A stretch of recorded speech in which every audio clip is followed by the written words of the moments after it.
Tudo bom? Sou Bruno Guimarães e agora nós vamos falar um pouco sobre eletroestimulação na língua. Presta atenção nesse vídeo aqui ao lado, que tem alguns dizeres que eu faço, mas em seguida eu vou complementar para você uma ideia de raciocínio clínico para aplicação da eletroestimulação, tá bom? Fique esperto, fique esperta, olha direitinho aqui, para você ver só como é que a coisa pode funcionar. Baixa, né? Então, estimulando mais fibra de disparo. Olha lá, tá?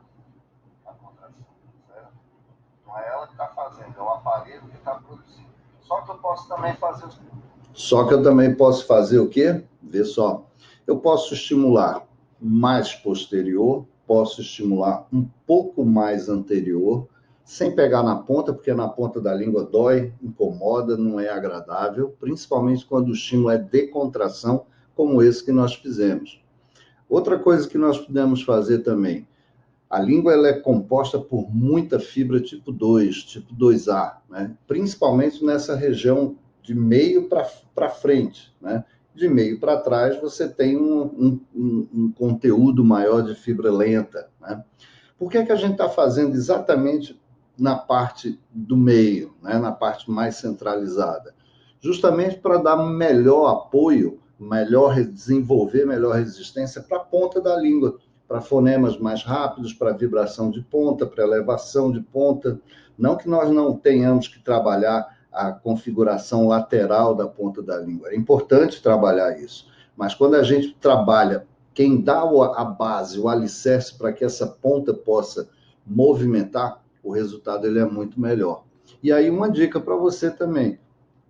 Você faz a contração, posiciona centralizado na língua, espera o estímulo vir e você projeta para trás ou você traz essa língua um pouco mais à frente. Ah, Bruno, mas é complicado, porque a língua tende a sempre reagir em retração.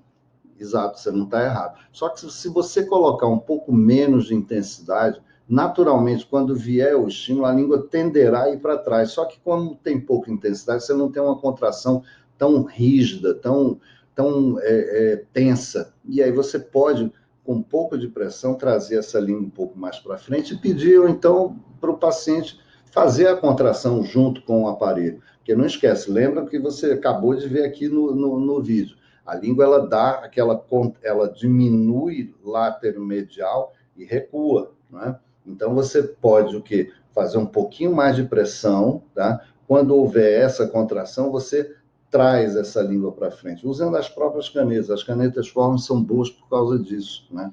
Você pode fazer essa pressão e tracionar um pouco para frente, pedindo para o paciente projetar a língua. Olha que interessante. Eu estou fazendo um estímulo isométrico, que é a contração via eletroestimulação, e o paciente está me dando em resposta a projeção da língua. Ele está contraindo para fazer a projeção. Eu estou trabalhando de que forma? Eu estou fazendo uma contrarresistência, porque a contração elétrica leva a língua para trás. A contração voluntária leva a língua à frente. A fila lateralmente, contrai medial e projeta-se a língua.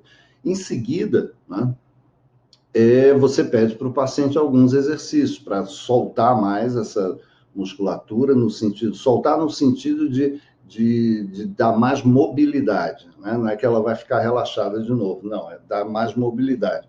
E isso ajuda também a diminuir muito o nível de carga elétrica que permanece na musculatura. Então, isso é muito importante, porque para depois, quando terminar a sessão e você tiver terminado de fazer a eletroestimulação, o paciente, quando essa musculatura desaquecer, para o paciente não sentir aquela língua meio pesada, meio cansada. Alguns, às vezes, se for idoso, né? Isso é uma dica importante. Se for idoso, né, ele pode acontecer dele ficar com a fala um pouco mais lenta, porque a tendência da língua é baixar e retrair um pouco mais, né? Então, esses são aspectos interessantes e importantes de você levar em consideração.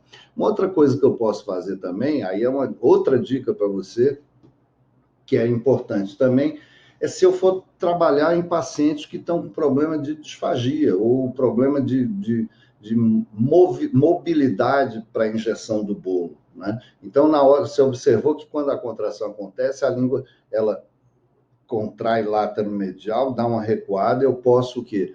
Com as canetas formas, eu tenho como ter base para pressionar essa língua para trás, a língua vai fazer este movimento, né? Porque você está pressionando e levando para trás, e ela eleva a base, né? O segredo aí qual é? Na hora que você fez o restante do movimento, você tira rápido as canetas e pede para o paciente deglutir. É um exercício excelente. Ah, Bruno, mas você está usando uma frequência baixa para fibra 1, e o movimento de deglutição, principalmente de injeção, é um movimento muito forte, muito rápido. Concordo contigo. Só que o que é que acontece? A ação ela é rápida, a contração ela é um pouco mais sustentada. Então, sempre a gente vai estar trabalhando o quê? Com contra-resistência, né? A contração elétrica fixa numa determinada condição. E a função, que no caso é a deglutição, ela é mais rápida, ela é mais acentuada, ela é mais forte. Então, vê, isso dá um ganho na qualidade muscular muito grande. Isso dá um ganho na qualidade funcional também. Isso melhora o nível de propriocepção de toda essa região, né? Então, o segredo sempre é o quê? Fazer um estímulo de acordo e um movimento de acordo com o que você está querendo trabalhar, complementando sempre com o exercício. O exercício é a cereja do bolo, tá? Desde que ele seja funcional, desde que ele ganhe em força, em velocidade, em resistência, de acordo com o que você esteja planejando para esse seu paciente, tá? Então, lembra sempre, se você escolhe uma frequência baixa, entre 20 e 40, você está querendo trabalhar mais fibras do tipo 1, tá? Como a língua do meio para trás tem muita fibra 1, né? Você melhora o nível de resistência, inclusive de postura dessa própria massa de músculos, né, que a língua vai apresentar. Você pode associar exercícios de velocidade de força, que é a própria deglutição, ou então você pode, numa intensidade mais baixa, não deixar que a contração seja uma contração tão pesada, tão dura, e você pode pedir para o paciente fazer a projeção de língua e você ajuda essa língua a se deslocar de uma forma contraída, bem formatada, tá? Então, é importante esse tipo de raciocínio. Ah, posso trabalhar com frequência de 50, de 60, de 70? Pode, só que aí você vai estar estimulando mais fibra do tipo 2 e 2A, né? A parte posterior também tem muita fibra tipo 2A. Por quê? Porque o ato da deglutição é um ato de muita velocidade, é um ato de muita precisão. E lembra, quanto maior a velocidade, maior vai ser o nível de precisão. Então, tem que ter uma exatidão contrátil muito grande, né? Então, eu posso fazer da mesma forma. Faço a estimulação para fibra tipo 2, por exemplo, uma frequência de 70 Hz, né? Essa língua vai recuar muito mais rápido e, em seguida, eu peço a deglutição. A deglutição pode ser mais rápida ou a deglutição, eu posso pedir para ele fazer uma deglutição mais suave, né? Já que o aparelho ajudou na retração e elevação da base dessa língua. Então, é importante sempre variar as frequências, né?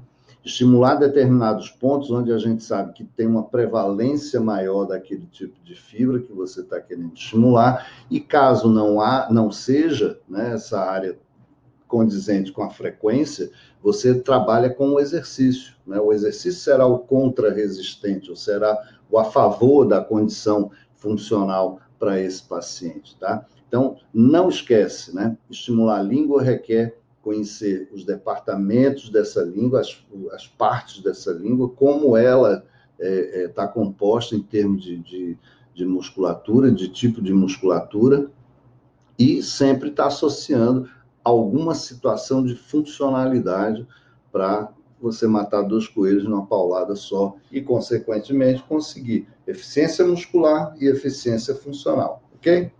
A gente vai se vendo, tem muito mais dica vindo para você, você com certeza está gostando. Grande abraço.